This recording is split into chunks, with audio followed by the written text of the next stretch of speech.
City Agriculture Office sa Kidapawan nagpaalala sa posibleng banta ng peste sa ilang mga pananim. Ito ay dahil sa posibleng pagpasok ng mga peste at insekto na maaring magdulot ng malaking pinsala sa lokal na agrikultura.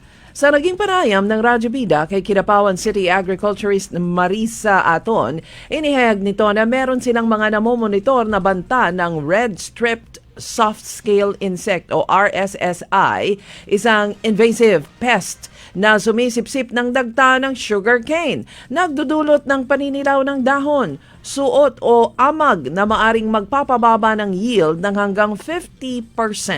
Kasabay nito, posible rin umanong makapasok ang kokolisap o coconut scale insect sa mga niyugan.